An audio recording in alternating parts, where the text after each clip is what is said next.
Bismillahirrahmanirrahim. Now today we will start factorization. So what is factorization? So factorization is the process of writing a number as a product of several factors. ठीक है, तो ये process होता है factorisation एक, जिसमें हम किसी भी नंबर को फैक्टर्स की शक्ल में लिख देते हैं. ठीक है, तो नंबर को कन्वर्ट कर देते हैं प्रोडक्ट ऑफ फैक्टर्स. ठीक है, बहुत सारे फैक्टर्स आपस में मल्टीप्लाई हो रहे होते हैं. इसकी एग्जांपल है 15 can be written as 5 multiply 3. तो अगर हम 15 को देखें तो वो प्रोडक्ट हो सकता है 5 और 3 का. ठीक है, 5 और 3 का ही होता है. तो 5 मल्टीप्लाई 3 क्या होता है? 15. ठीक है, तो 5 और 3 जो हैं वो 15 के क्या हुए? फैक्टर्स. ठीक है, तो फैक्टर्स वो होते हैं जिनको मल्टीप्लाई करके वो नंबर हासिल हो जाए. ठीक है, यानी 5 और 3 क्या हो जाएंगे? 15 के फैक्टर्स. इसी तरह 20 जो है वो फैक्टर हो सकता है 5 और 4 का भी हो सकता है. ठीक है, 5 4 से 20 हो जाए. और 5 2 2 ये तीन फैक्टर्स भी हो सकते हैं इसके. ठीक है, 2 टू द 4 4 5 से 20. ठीक है, तो ये तीन फैक्टर्स भी हो सकते हैं. इसी तरह जब हम अलजेब्रिक एक्सप्रेशंस की बात करते हैं तो फैक्टराइज करने पर हमें फैक्टर्स मिलते हैं अलजेब्रिक एक्सप्रेशंस के. ठीक है, तो अलजेब्रिक एक्सप्रेशन में जो फैक्टराइज करने के तरीके हैं वो बहुत सारे हैं. उसमें से कुछ जो है ना हम इस चैप्टर में पढ़ेंगे, और कुछ को हम फार्मूलों के ज़रिए जो हमने पिछले चैप्टर में पढ़े हैं उन फार्मूलों के ज़रिए जो है हम फैक्टराइज करेंगे, और कुछ जो है दूसरे तरीक़ों से फैक्टराइज करेंगे. ठीक है, तो पिछले चैप्टर में हमने यही फार्मूले जो इस्तेमाल किए थे उन्हीं को इस्तेमाल करते हुए अब हम फैक्टराइज करेंगे. ठीक है, तो अगर हम फार्मूलों की तरफ आ जाएं तो ये फार्मूले हैं जो कि फैक्टराइजेशन में इस्तेमाल होंगे. अब यहाँ पे k जो है वो एक कांस्टेंट नंबर है, कोई भी कांस्टेंट हो सकता है जो तीनों टर्म्स में मौजूद है. ठीक है, a के साथ, यानी पहली टर्म में भी है, दूसरी टर्म में भी है और तीसरी टर्म में भी है. तो ऐसी चीज़ जो कि सारी टर्म्स में मौजूद हो उसको हम कॉमन निकाल सकते हैं. ठीक है, इसको कहते हैं कॉमन फैक्टर. ठीक है, यानी फैक्टर इस तरह फैक्टर बनाना जो कि सब में कॉमन हो, यानी तीन टर्म्स अगर ऐड हो रही हैं या सब्ट्रैक्ट हो रही हैं. ठीक है, तो इसमें से हम कॉमन फैक्टर निकाल सकते हैं जो कि क्या होगा? k. ठीक है, जो तीनों में कॉमन है. तो यहाँ पे k जो है वो बाहर आ जाएगा और अंदर जो है वो a प्लस बी प्लस सी एक फैक्टर बन जाएगा. तो हम ये कहेंगे कि k एक फैक्टर हो गया और दूसरा फैक्टर जो है वो क्या है? a प्लस बी प्लस सी, ये एक फैक्टर है. तो हमने इसको फैक्टराइज कर दिया.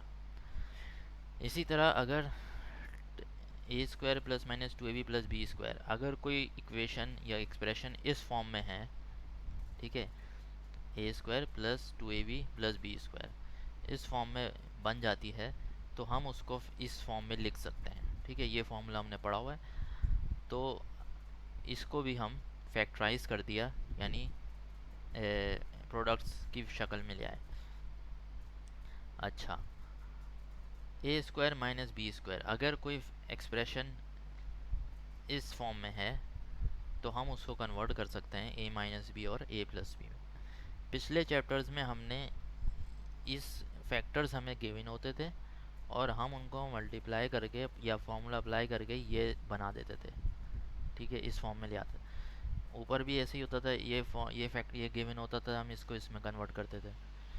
इस चैप्टर में हम उल्टा करेंगे कि हमें ये गिवन होगा एक्सप्रेशन के सूरत में और हमें ये बनाना होगा. ये गिवन होगा ए स्क्वायर माइनस बी स्क्वायर की शक्ल में और ये कन्वर्ट करना होगा इसमें. तो इसको हम कहेंगे फैक्टराइजेशन. इसी तरह तीसरी जो इक्वेशन है ये है मिडिल टर्म ब्रेक. ठीक है, मिडिल टर्म ब्रेक करके फिर हम इसको फैक्टर बनाएंगे, ये भी हम देखेंगे. तो अब हम एक्सरसाइज शुरू करते हैं. एक्सरसाइज 5.1.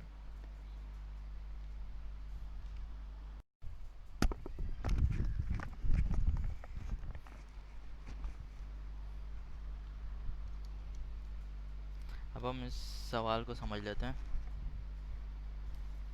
अच्छा, इसको हमने फैक्टराइज करना है इस सवाल को। तो हमें सबसे पहले देखना पड़ेगा कि क्या इनमें सबसे पहले कॉमन तो फैक्टर नहीं है कोई। तो आप देख रहे हैं ए बी सी तीनों में चारों में मौजूद हैं, चारों टर्म्स में।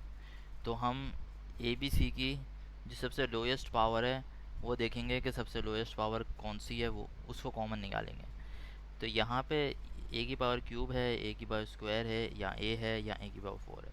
तो लोएस्ट पावर जो है वो ए की 1 है, ठीक है। इसी तरह बी स्क्वायर है, यहाँ पे ये बी क्यूब है, यहाँ बी 4 है, यहाँ बी है। तो बी जो है 1, यानी बी की पावर 1 जो है वो सबसे लोएस्ट है, तो हम बी कॉमन निकाल सकते हैं। सी में सारी पावर जो है ना वो क्या है, 1 ही है, ठीक है। तो सी जो है वो हम कॉमन आ जाएगा। तो ए की पावर 1, बी की पावर 1 और सी की पावर 1, यानी ए बी सी ये तीन चारों में से कॉमन आ जाएंगे। अब जो पीछे बचेंगे यानी कॉमन निकालने के बाद, वो हम ब्रैकेट में लिख देंगे। यानी कि यहाँ से एक ए निकल गया तो ए स्क्वायर बच गया, यहाँ से बी स्क्वायर में से एक बी चला गया तो यहाँ बी बच गया, और सी यहाँ से चला गया, ठीक है। इसी तरह यहाँ से एक ए चला गया, एक बच गया। बी क्यूब से एक बी चला गया, बी स्क्वायर बच गया। सी चला गया तो यहाँ कुछ भी नहीं बचा, प्लस फिर यहाँ से ए चला गया और सी चला गया, ये दोनों चले गए तो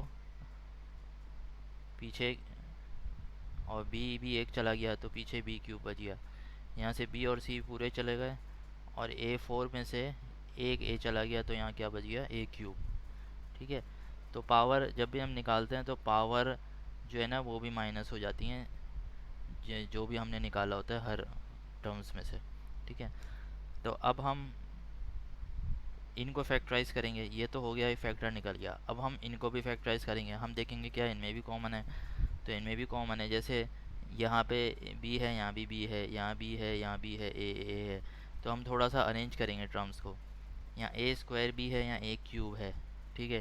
तो ए क्यूब और ए स्क्वायर बी को एक जगह जमा कर लेंगे, ठीक है। इसी तरह ए बी स्क्वायर है और यहाँ बी क्यूब है, इनको एक जगह जमा कर लेंगे। उसके बाद ए स्क्वायर और ए क्यूब, ए स्क्वायर कॉमन निकाल लेंगे, यहाँ बी बच जाएगा, यहाँ ए बच जाएगा। इसी तरह बी स्क्वायर यहाँ से कॉमन आ जाएगा, यहाँ ए बच जाएगा, यहाँ बी बच जाएगा, ए प्लस बी हो जाएगा ये, ठीक है। ए प्लस बी ये हो जाएगा। अच्छा, यहाँ ए प्लस बी प्लस ए और ये ए प्लस बी एक ही बात है, ठीक है। तो ये अब ये दोनों जो हैं इन दोनों में से को एक दफ़ा लिख लेंगे हम, यानी ये कॉमन आ जाएंगे, एक दफ़ा हम लिख लेंगे ए प्लस बी। और ये क्या पीछे क्या बच जाएगा, ए स्क्वायर और बी स्क्वायर, इनको एक ब्रैकेट में करके लिख लेंगे, ठीक है। तो ये हमने क्या बना दिए, फैक्टर्स बना दिए दो और, ठीक है। अब ये तीनों को मल्टीप्लाई कर दें, तीनों मल्टीप्लाई हो रहे हैं, ये ब्रैकेट हट जाएंगे, तो ये बन जाएगा, ये आंसर आ जाएगा अल्टीमेटली, ठीक है। यहाँ से ये हो जाएगा पहले और फिर ये आंसर आ जाएगा।